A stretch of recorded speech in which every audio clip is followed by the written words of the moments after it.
Hello बच्चों, let's read the question. A ball is throne up under gravity g equals 10 meter per second square. Find its velocity after 1 second at a height of 10 meter.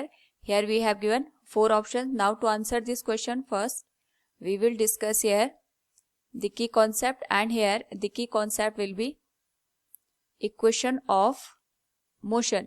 Now अगर हम बात करें यहाँ पे equation of motion की, तो constant acceleration के case में वेलोसिटी, टाइम, डिस्प्लेसमेंट के बीच में रिलेशन स्टैब्लिश करने के लिए हम इक्वेशन ऑफ मोशन का यूज करते हैं. That is v equals u plus minus a into t, s equals u t plus minus half a t square, and third we use here v square equals u square plus minus 2as.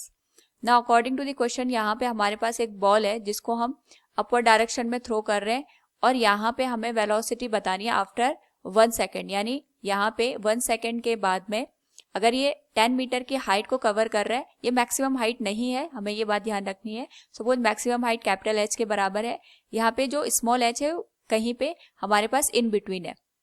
तो सबसे पहले हम इसके लिए initial velocity निकालेंगे.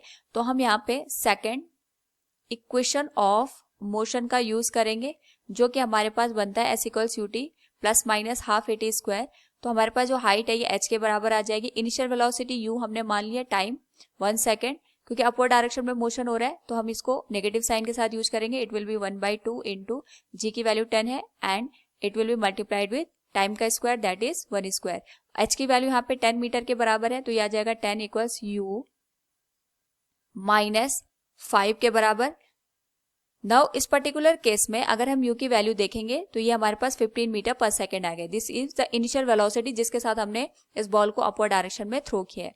Now हमें यहाँ पे इस पॉइंट पे वेलोसिटी बतानी है. सपोज यहाँ पे वेलोसिटी v के बराबर है, तो हम यहाँ पे first equation of motion apply करेंगे, और फर्स्ट इक्वेशन ऑफ मोशन हमारे पास बनता है v equals you plus A T के बराबर. तो v की वैल्यू हमें कैलकुलेट करनी है. Initial velocity 15 metre per second है, क्योंकि अपवर्ड डायरेक्शन में मोशन कर रहे हैं तो acceleration due to gravity negative sign के साथ आएगा. That will be 10 into t, 1 second आ जाएगा. तो यहाँ से हमारे पास जो v की वैल्यू आएगी that will be 5 metre per second. So from the given question, find its velocity after 1 second at height of 10 metre. It will be 5 metre per second. Option B will be the right answer. Hope all you understood it. Thank you and best of luck.